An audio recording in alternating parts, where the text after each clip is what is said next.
आप सोचिए, एक फाइटर जेट जिसकी रफ्तार 2000 किलोमीटर पर आवर से भी ज्यादा हो, उसमें पायलट का एक सेकंड भी गलती से ही जिंदगी और मौत के बीच का फर्क बन जाता है। ऐसे में अगर जेट कंट्रोल से ही बाहर हो जाए तो बचने का सिर्फ एक रास्ता होता है, इजेक्टर सीट। पर क्या आपको पता है, इस इजेक्टर सीट को बनाना इंजीनियरिंग के लिए कितना बड़ा चैलेंज था। पहले ही वर्ल्ड वॉर के दौरान पायलट्स के पास कोई विकल्प नहीं होता था। क्रैश होने पर उनका बचाव ऑलमोस्ट नामुमकिन होता था। जेट प्लेन्स के आने के बाद ये प्रॉब्लम और भी गंभीर हो गई, क्योंकि स्पीड इतनी ज्यादा होती थी कि कॉकपिट से ही उड़ना असंभव लगता था। फिर इंजीनियर्स ने सोचा, क्या हम पायलट को प्लेन से ही निकाल सकते ही है, बिना उसकी सीट छोड़े। इस सवाल ने एक नए युग की शुरुआत की, इजेक्शन सिस्टम इंजीनियरिंग का युग। सबसे पहला इजेक्टर सीट का कॉन्सेप्ट 1910s में सोचा गया था, पर उस समय तक टेक्नोलॉजी तैयार नहीं थी। दूसरे वर्ल्ड वॉर तक ब्रिटिश और जर्मन इंजीनियर्स ने अलग अलग प्रोटोटाइप्स टेस्ट करने शुरू किए।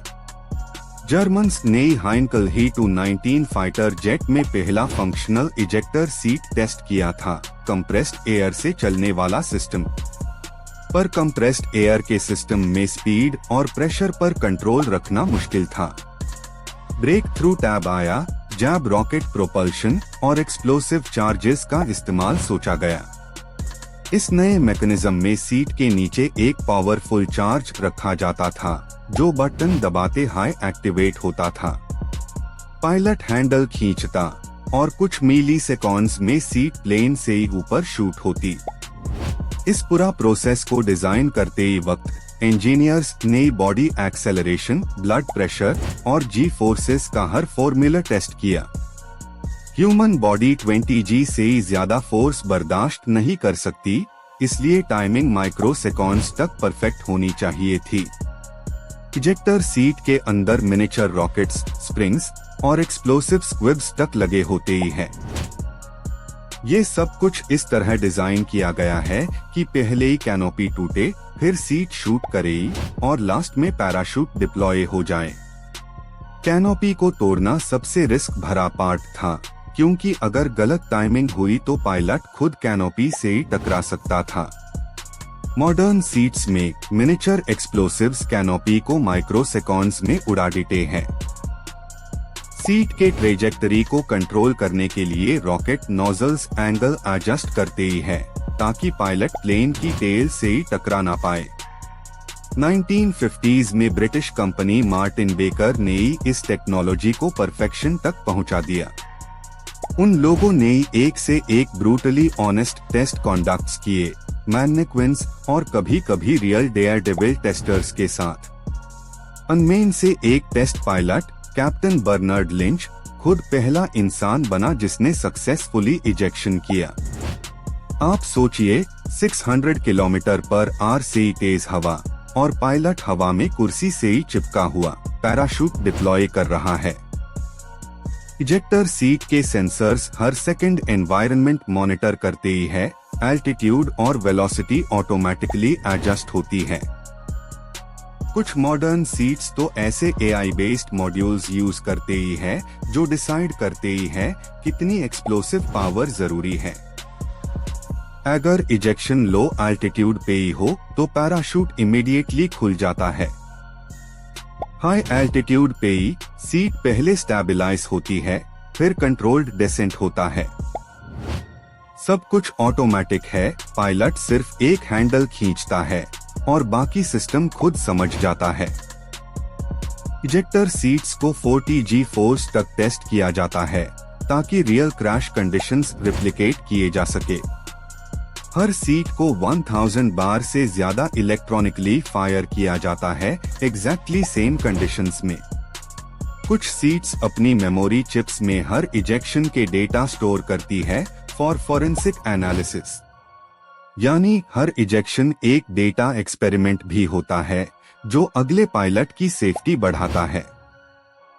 आज के समय में हर फाइटर जेट, चाहे अमेरिकन हो, रशियन हो या इंडियन, अपनी कस्टमाइज्ड इजेक्टर सीट डिजाइन रखता है। इंडिया के तेजस और सुखोई जेट्स दोनों मार्टिन बेकर और इंडिजिनस सिस्टम्स का मिक्स उपयोग करते ही हैं। हर मॉडल के हिसाब से पायलट के वेट और पोजीशन के अनुरूप स्प्रिंग और चार्ज कैलिब्रेटेड होते ही हैं। ये इंजीनियरिंग सिर्फ मेटल और एक्सप्लोसिव्स का खेल नहीं बल्कि टाइमिंग और फिजिक्स का एक नाच है। पायलट का सर्वाइवल रेशियो इजेक्टर सीट के स्पीड और कैनोपी क्लियर होने पर डिपेंड करता है। कुछ मॉडर्न जेट्स तो 0 सीट्स यूज करते ही है, जिनका मतलब है 0 एल्टीट्यूड 0 स्पीड पे भी काम करती है। यानी अगर प्लेन रनवे पे भी फेल हो जाए तो पायलट फिर भी भाग सकता है। इन सीट्स का वेट एयरक्राफ्ट के टोटल वेट का 10% तक होता है, पर इम्पोर्टेंस 100%। सीट डिजाइन में मैग्नीशियम एलॉयज और कार्बन कॉम्पोजिट्स यूज होते ही है, जो लाइट वेट और फायर रेजिस्टेंट दोनों होते ही हैं।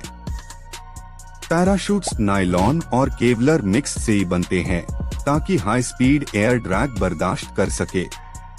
कंट्रोल कोड और सर्वाइवल किट भी नीश अटैच होती है, जिसमें ऑक्सीजन पैक, बीकॉन और रेडियो होता है।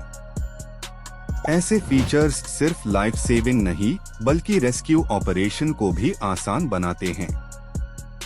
आपको ये जानकर हैरानी होगी कि इजेक्टर सीट इंजीनियर अपनी क्रिएशन खुद टेस्ट नहीं करते ही स्पेशलाइज्ड टेस्टर्स करते ही हैं।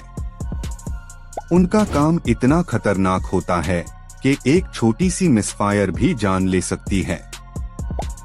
इन टेस्ट्स में हर सेकंड हाई स्पीड कैमरास और सेंसर्स रिकॉर्ड करते ही है ताकि स्लाइटेस्ट डिले भी समझा जा सके।